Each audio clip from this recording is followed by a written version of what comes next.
Welcome to TradeTheNBA.com. This is John. This report is for the 29th of July. Well, you saw as we hit the full reset of the extreme histograms, we get a nice bounce, and of course, it corresponded with Friday option expiration. Of course, you had all these people piling into puts, and that gave a great opportunity to counter trade going into longs because dealers have got to do that kind of situation in order to prevent from getting squashed. Put us back right above the 50% and holding on to there at the beginning of pre-market at this particular stage. MBI white, as you can see, falling, but the magenta crossing above.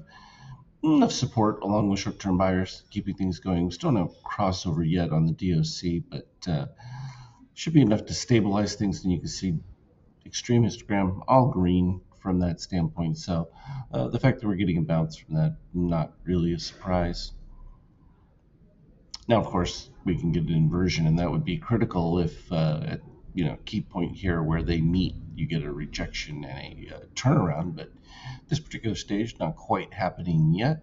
From an NQ standpoint, you can see that they're relatively close. They're not completely linked as far as having integrated yet. For the Nasdaq, as there was support off the 23% after its successful fills, even going further all the way back to these extremes, which were in the yellow range.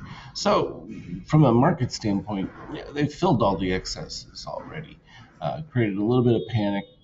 A lot of it, this turmoil, like I was saying before, about the election, what the situation is, how well it was stabilized, and what develops from there. You can see from a treasury standpoint, there's a lot of confusion. Yield keeps dropping, increasing, going back and forth. And until there's some kind of clarity as far as knowing direction, because you're looking at two polar opposite viewpoints on where the market goes, depending on who wins, and that has a real impact. Of course, the most significant impact is what happens here with oil, and at this particular stage, pretty benign. But the build-in for increased inflation going into the next report, it's already built in. I mean, there was a significant enough time with the rise there. It's not going to be as extreme, I think, as some of the other readings, but it'll definitely be hotter than the Fed would like. Of course, they can massage those numbers as they have been doing consistently. From a euro standpoint, uh, holding on to its usual. Don't know why I'm getting my little iron bar here. When we move over to gold, continuing its up climb, I think you're going to see a lot of that, obviously, from a crypto standpoint. Trump getting in there and talking about Bitcoin and saying that it, is the next best thing. Certainly a huge impact, and that pushes it back up higher. I think you'll probably see an activation within the crypto space, like we were talking about. Not profitable from a mining standpoint with the halving that took place without price increasing. So it's on its trek to head towards triple digits. From an ETH standpoint, likewise doing the same. And I think we're going to start to get more resolution as it relates to where the political situation is going to be. Democrats are about to have their convention and their coronation.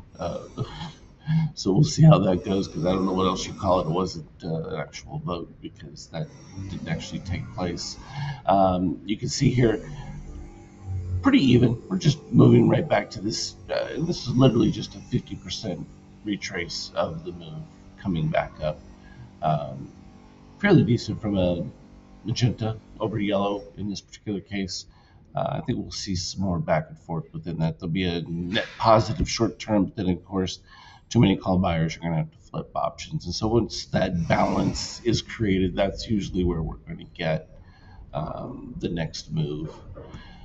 Currently, and this is the post market here, and all been positive coming off of the other day. And if we go back to it, you can see it was pretty benign. I mean, started off flat and then just took off, and that was the options, just trying to clear it. Once they got enough in there, there was selling that went through, but it was still enough to keep things reasonably healthy looking. I think the market behavior has been fine. The volatility is exactly what we've been looking for. Um, will it start to soften a little bit? Yeah, I think it's going to ease off just a little bit once there is the Democratic convention and things stabilize to some degree, and then it's a question of can we evaluate who's in the lead of what, and that will start to determine where things go. Of course, the Fed action, an actual rate cut or whatever would definitely be a boon for the market. We'll see if it can happen. They've been talking about it for the whole year. Remember how there were going to be like 9 cuts so far this year and been zero. And we said it was implausibility because of the way the situation was economically. But it's an election year, and now that things have shifted, we'll see how strong the power base is to convince Powell to do anything. Um, he may be more inclined to just sit back and do nothing simply because he doesn't have really the space or the room to do so. I think the further it goes, if things become less likely or there's a significant downturn within employment that he's forced to actually do something, that would be more of a not so positive situation. Even though it would look like a rate cut, it would definitely be from a weakness standpoint. So we'll just follow along, see how those things go, get ready for indicators for the next month, and we'll go from there. Have a good one. Trade well.